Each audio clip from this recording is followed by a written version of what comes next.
Chapter 27. The monarchs of the Sicilian and Silicourts, along with the wild and allied Faeries who came for the coronation, had made camp on the easternmost corner of the island. They had pitched tents, some in Motley, some in at the Aphanos silks. When I get close, I can see fires burning. Honey wine and spoiled meat perfume the air. Cardan stands next to me, dressed in flat black, his dark hair combed away from a face scrubbed clean. He looks pale and tired, although I let him sleep as long as I dared. I didn't wake up the ghost or the roach after Cardan swore his oath. Instead, I talked strategy with the bomb for the better part of an hour. She's the one who got me the change of clothes for Cardan, the one who agreed he might come in useful, which is how I came to be here, about to try to find a monarch willing to back a ruler other than Balakin. If my plan is going to succeed, I need someone at that feast who is on the side of a new king, preferably someone with the power to keep a dinner party from devolving into another slaughter if things go sideways. If nothing else, I'll need lots of disruptions to be sure I can get Oak out of there. The bomb's glass globes aren't going to be enough. What I'll have to offer in exchange, I am not entirely sure. I've spent all my own promises. Now I will begin spending the crowns. I take a deep breath. Once I stand in front of the lords and ladies of Fiery and declare my intent to go against Balakin, there's no going back. No crawling under the coverlet in my bed. No running away. If I do this, I am bound to Fiery until Oak sits on the throne. We have tonight and half of tomorrow before the feast, before I must go to Hollow Hall, before my plans either come together or come entirely apart. There's only one way to keep Fiery ready for Oak. I have to stay. I have to use what I've learned from Madoc and the Court of Shadows to manipulate and murder my way into keeping the throne ready for him.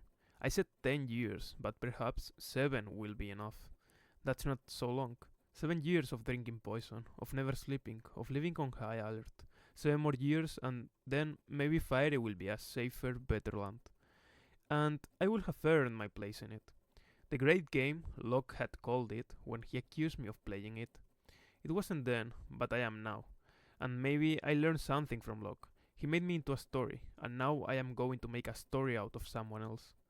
So, I am to sit here and feed your information? Cardan says, leaning against a hickory tree. And you're to go charm royalty? That seems entirely backward. I fix him with a look. I can be charming. I charmed you, didn't I? He rolls his eyes. Do not expect others to share my depraved tastes. I am going to command you, I tell him. Okay? A muscle jams in his jaw.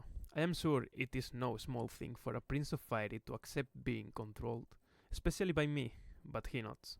I speak the words.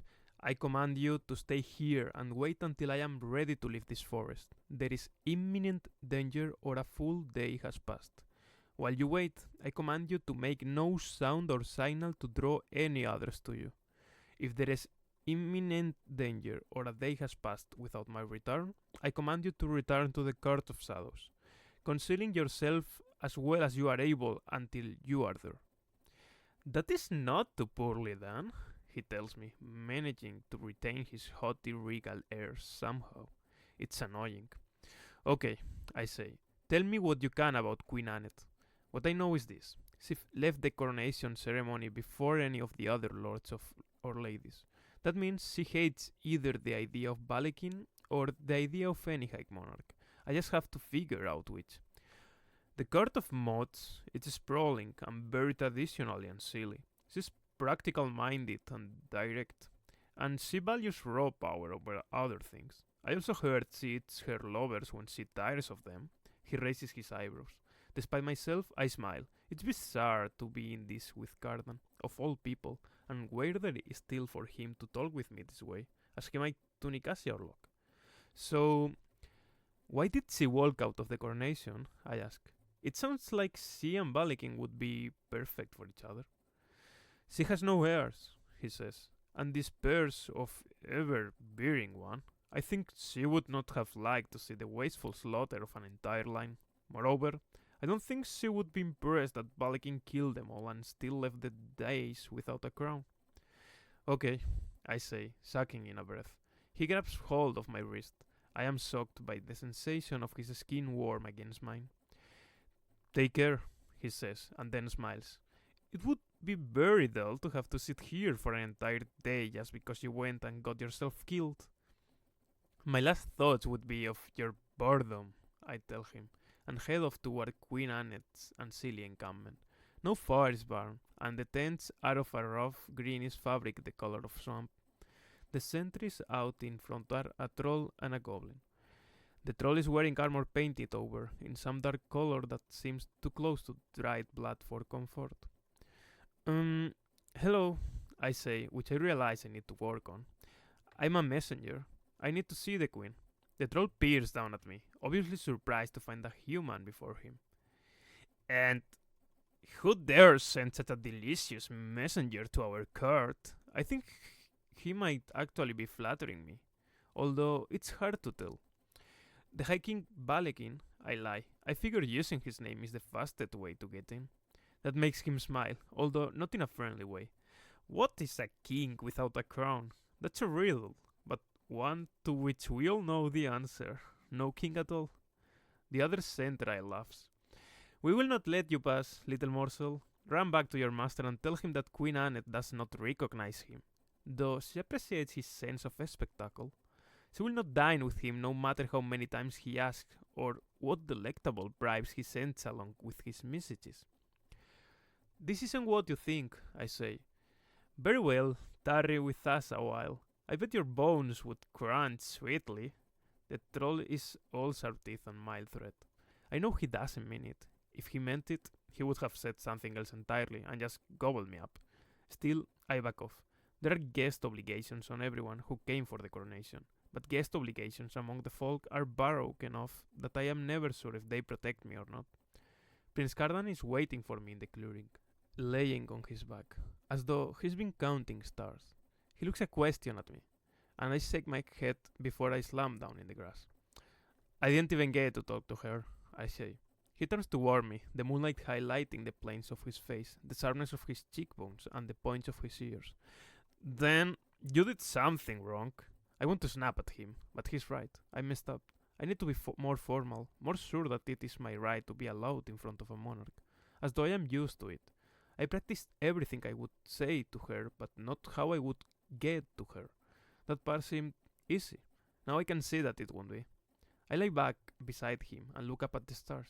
If I had time, I could make a chart and trace my luck in them. Fine. If you were me, whom would you apply to? Lord Roiben and the Elder King's son, Severin. His face is close to mine. I frown at him. But they're not part of the High Court. They haven't sworn to the crown. Exactly, Cardan says, reaching out a finger to trace the shape of my ear. The curve, I realize. I shudder, eyes closing against the hot spike of them. He keeps talking, but he seems to realize what he's been doing and snatches his hand away. Now we're both the same. They have less to lose and more to gain throwing in with a plan that some might call treason. Severin reportedly favors a mortal knight and has a mortal lover, so he'll speak with you. And his father was in exile, so recognition of his court itself would be something. As for Lord Roiben, the stories make him seem like some figure in a tragedy. A silly knight tortured for decades as a servant in the silly court he came to rule. I don't know what you offer someone like that, but he has a big enough court that if you got him to back oak, even Balekin would be nervous. Other than that, I know he has a consort he favors, though she's of low rank. Try not to annoy her. I remember Cardan drunkenly talking us past the guards on the way out of the coronation. He knows these people, knows their customs. No matter how high-handed he sounds giving advice, or how much he bothers me, I would be a fool not to listen. I push myself to my feet, hoping there aren't hectic spots of red coloring my cheeks. Cardan sits up, too, looking as though he's about to speak. I know, I say, starting toward the camp. Don't bore you by dying. I decide to try my luck with the Elder King's son, Severin, first. His camp is small, as is his domain. A stretch of woods just outside Roiben's court of termites, and neither silly nor unsilly nature. His tent is made of some heavy cloth, painted in silver and green. A few knights sit nearby around a cheerful fire. None of them are in armor, just heavy leather tunics and boots. One is fussing with a contraption to suspend a kettle over the fire and boil water. The human boy I saw with Severin at the coronation, the redhead who caught me staring, is talking with one of the knights in a low voice. A moment later, they both laugh. No one pays me any notice. I march up to the fire. Your pardon, I say, wondering if even that is too polite for a royal messenger. Still, I have no choice but to barrel on. I have a message for the Elder King's son. The new High King wishes to come to an arrangement with him. Oh, really? The human surprises me by speaking first. Yes, mortal, I say like the hypocrite I am. But come on, that's absolutely how one of Balekin's servants would talk to him. He rolls his eyes and says something to one of the other knights as he stands. It takes me a moment to realize I am looking at Lord Severin, hair the color of autumn leaves and moss green eyes and horns curving from behind his brow to just above his ears. I am surprised at the thought of his sitting with the rest of his retinue before a fire, but I recover quickly enough to remember to bow. I must speak with you alone, I say.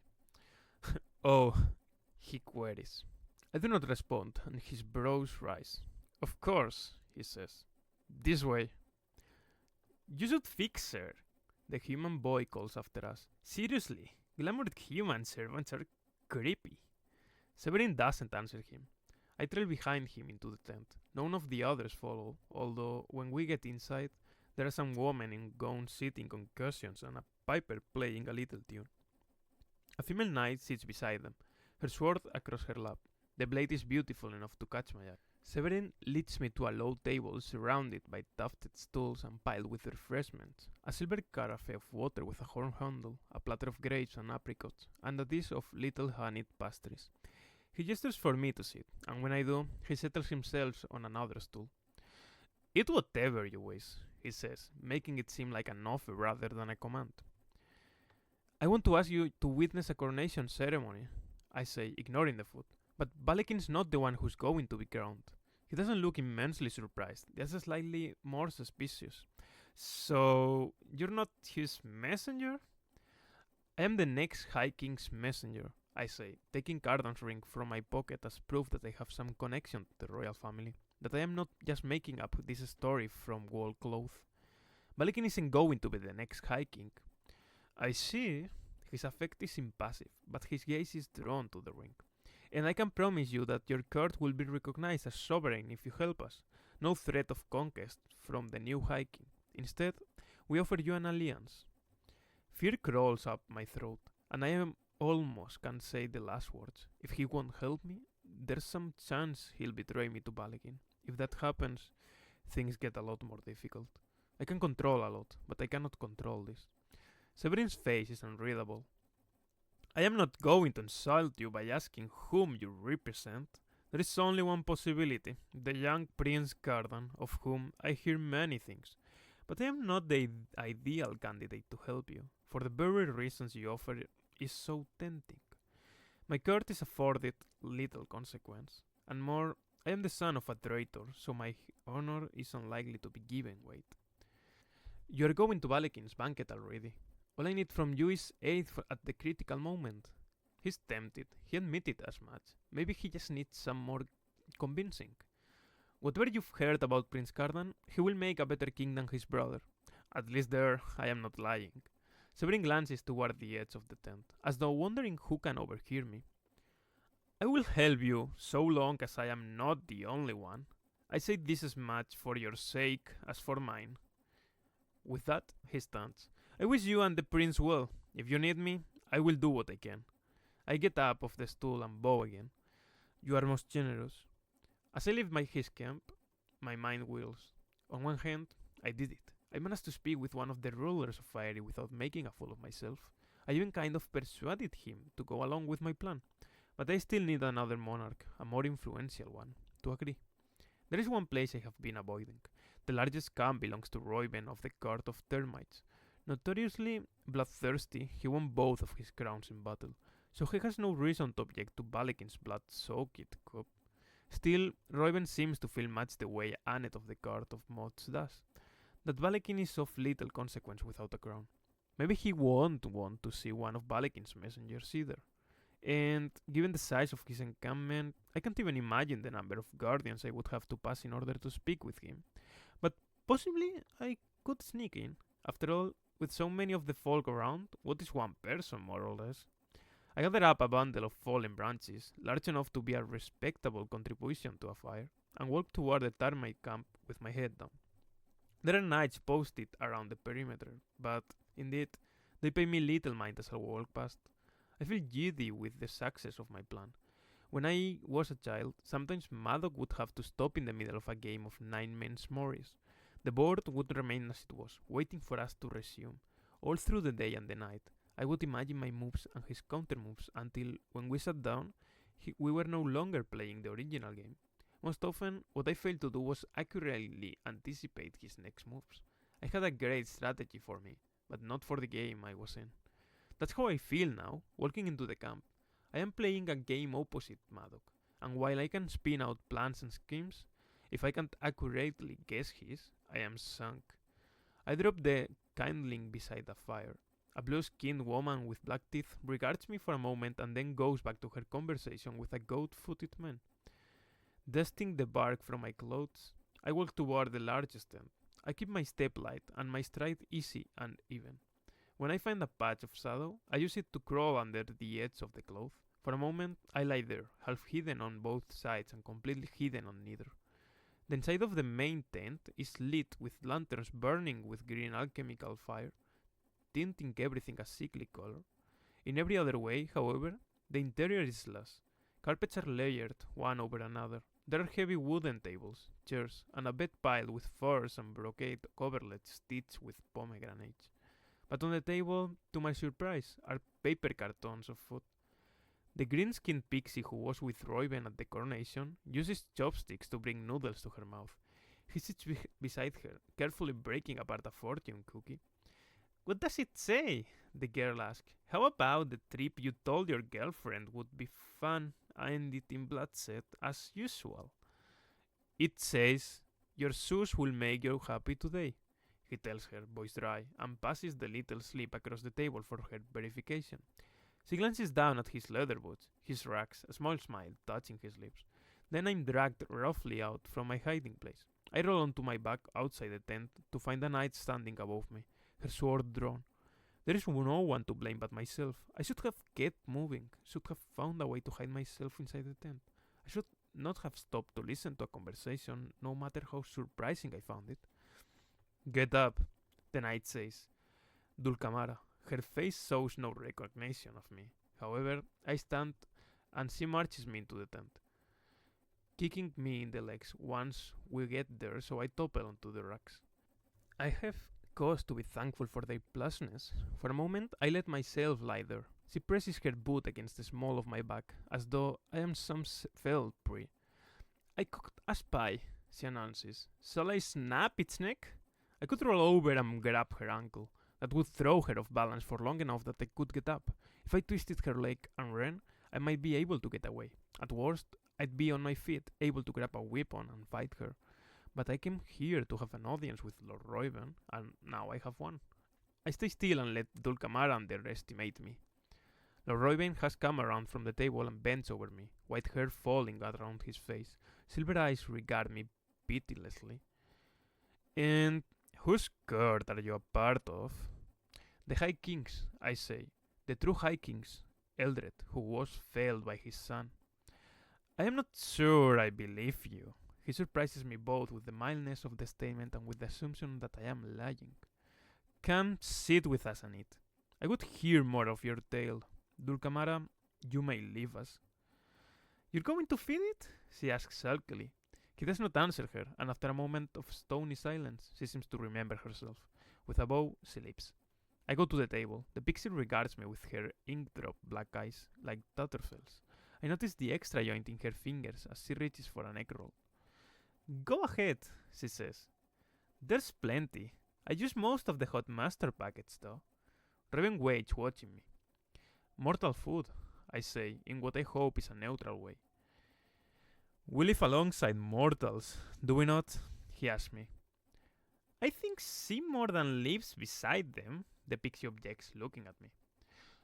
Your pardon, he says, and waits. I realize they really expect me to eat something. I spear a dumpling with a single chopstick and stuff it into my mouth. It's good. The pixie resumes eating noodles. Roiben gestures to her. This is Kai. I imagine you know who I am, since you snuck into my camp. What name might you go by? I am unused to such scrupulous politeness being afforded to me. He's doing me the courtesy of not asking for my true name. Jude, I say, because names have no power over mortals. And I came to see you because I can put someone other than Balekin on the throne, but I need your help to do it. Someone better than Balekin, or just someone? He asks. I frown, not sure how to answer that. Someone who didn't murder most of his family on stage. Isn't that automatically better? The pixie Calle snorts. Lord Roiben looks down at his hand on the wooden table, then back at me. I cannot read his grim face. Balekin is no diplomat, but perhaps he can learn. He's obviously ambitious, and he pulled off a brutal coup. Not everyone has the stomach for that. I almost didn't have the stomach to watch it, Calle says. He only sort of pulled it off, I remind them, and I didn't think you liked him very much, given what you said at the coronation. A corner of Roiben's mouth turns up. It's a gesture in miniature, barely noticeable. I don't. I think he's a coward to kill his sisters and father in what appeared to be a fit of pique, and he hid behind his military, letting his general finish off the High King's chosen heir. That bespeaks weakness, the kind that will inevitably be exploited. A cold chill of premonition shivers up my back. What I need is someone to witness a coronation, someone with enough power that the witnessing will matter. You. It will happen at Balekin's feast, tomorrow if you'll just allow it to happen and give your oath to the new High King. No offense, Kaya says, but what do you have to do with any of this? Why do you care who gets the throne? Because this is where I live, I say. This is where I grew up. Even if I hate it half the time, it's mine. Lord Roiben nods slowly. And you're not going to tell me who this candidate is, nor how you're going to get a crown on his head? I'd rather not, I say. I could get Dulcamara to hurt you until you beg to be allowed to tell me your secrets. He says this mildly, just another fact, but it reminds me of just how horrific his reputation is. No amount of takeout Chinese food or politeness ought to make me forget exactly who and what I am dealing with. Wouldn't that make you as much of a coward as Balekin? I ask, trying to project the same confidence I did in the Court of Shadows, the same confidence I did with Cardan. I can't let him see that I am scared, or at least not how scared I am. We study each other for a long moment, the pixie watching us both. Finally, Lord Roiben lets out a long breath. Probably more of a coward. Very well, Jude, King's Maker. We will gamble with you. Put the crown on a head other than Balekin's and I will help you keep it there. He pauses. But you will do something for me. I wait, tense. He stipples his long fingers. Someday I will ask your king for a favor. You want me to agree to something without even knowing what it is? I blurt out. His stoic face gives me little away. Now we understand each other exactly. I nod. What choice do I have? Something of equal value, I clarify, and within our power. This has been a most interesting meeting, Lord Roiben says with a small, inscrutable smile. As I stand to leave, Kaye winks an ink-drop eye at me. Luck, mortal. With her words echoing after me, I leave the encampments and head back to Cardan.